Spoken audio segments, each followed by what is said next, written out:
Hello, my friends, and welcome back. Thank you for being with me again today. It seems like the Russians are displaying and trying their weapons, the nuclear weapons, as much as they can lately. That is probably to give a little sign to the adversaries that they are just getting them from being rusty to being used. So what I'm talking is about some intercontinental missiles that the Russians are going to try in some tests. Let's see what the article is talking about. This article comes from Ukrainska Pravda from June 1st, 2022, and this is the title: Nuclear Threat. Russia announces exercises with Yars, intercontinental ballistic missiles. They do exercises. I wonder why now. Just a coincidence. So Russian strategic missile forces are taking part in exercises involving autonomous launchers of Yars, an abbreviation in Russian of nuclear deterrent rocket, a Russian thermonuclear armed intercontinental ballistic missile, strategic missile systems. Okay, so the source is the Ministry of Defense of the Russian Federation, quoted by Interfax. And I'm quoting, in the Ivanovo Oblast, intensive maneuvering exercises with autonomous launches of the Yars mobile ground missile systems of the Teykovo division. Teykovo is a town in Ivanovo Oblast of Russia where the 54th Guards Missile Division of the Strategic Rocket Forces is based, of the SMF Strategic Missile Forces are being carried out are being carried out on combat patrol routes. Details. The Ministry of Defense of the Russian Federation announced that 1,000 military personnel. How come they still have personnel? I thought everybody's fighting in Ukraine, according to the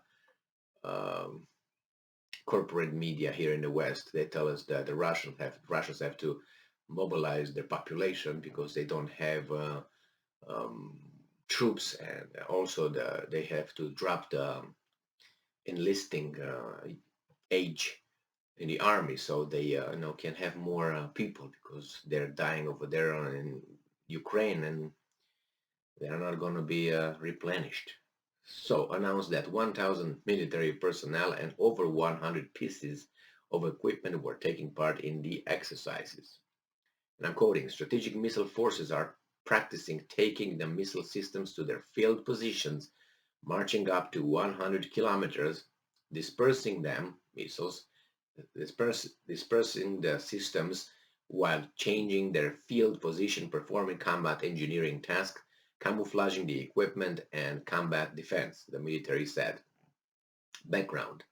Strategic Missile Forces, SMF, part of the armed forces of the Russian Federation, is the main source of Russia's strategic nuclear forces. The main aim of the SMF is nuclear deterrence. Right, the SMF comprises modern Yars launch systems, which can be either mobile or stationary. Yars missiles are capable of hitting targets at a range of up to 11,000 kilometers. That's what, about 7,000 miles or so, 8,000, 7,000 miles.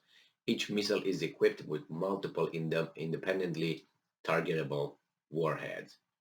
So the Russians are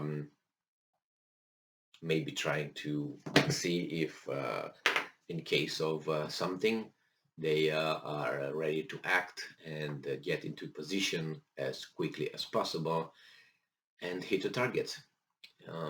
This comes with, I think it's correlated in a sense. I don't think this order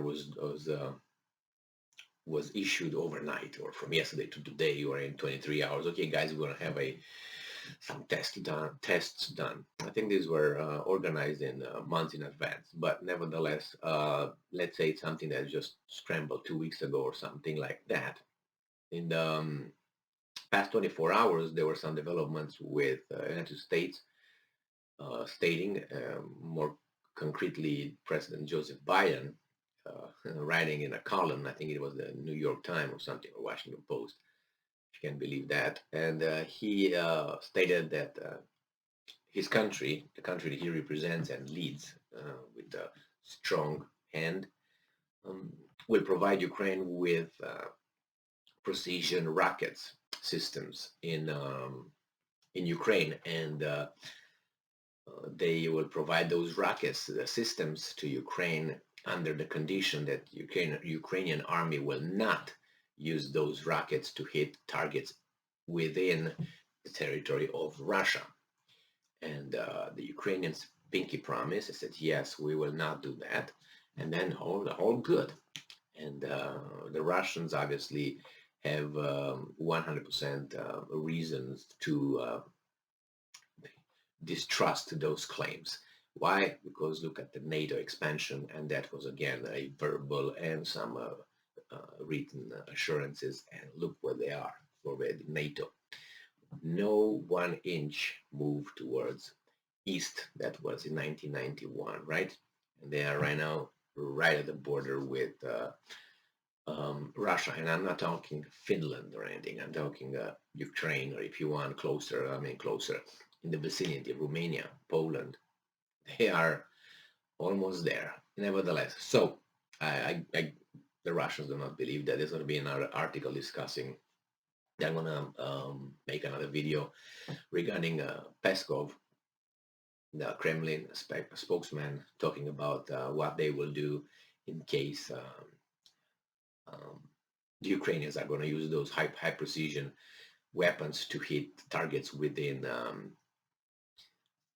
Russia. All right, well, we'll see. They're getting ready. They tested all kind of weapons now, the hypersonic zircon or whatever that is. And another one, they tested, the Russians. They're getting ready for something that I think not ready, but they're planning. They're planning at least 2 or 3 steps ahead of these guys. Not that these guys here do not plan, but I think this is the difference, I think, between the Russian side and the Western side, and that's a generalization. I'm sorry. It's ideology influences a lot of the assessments, the real life assessments in the West, whereas the other way they are more technical, they're pragmatic, more pragmatic than here. Here, the politics and ideology, and I think a faulty view of the Russians, which they consider to be still in Stalin's time, will generate wrong conclusion, because you put the wrong ingredients, then the result will not be what you expect to be, and you will you reach the wrong conclusion. And when you're going to be facing these guys, you will not understand why and how these guys are acting that way. So I think these are not that prepared, the Western countries, because of the ideological influence they have, and the political and the PR, public relation view, because that you have in the Western countries, you have obviously a lot of their democracy is based on popularity contest of the people who want to be elected. So they show only their beautiful faces, not the ugly back that they have on their back over there. They look only with the one that you can't see it, as Arthur Schopenhauer used to say. We all have a hunch on our back, but like a hunchback from Notre Dame. But we don't show ourselves. We only show ourselves that you don't see that hunch over there. We don't show from the profile. So that's how the politicians, they show their faces without their evil stuff or negative stuff, which we all have. And in the same time, they have to look always good. So they promise more than they can do. So the popularity contest, they win it. So they get elected by the little fish, which is us.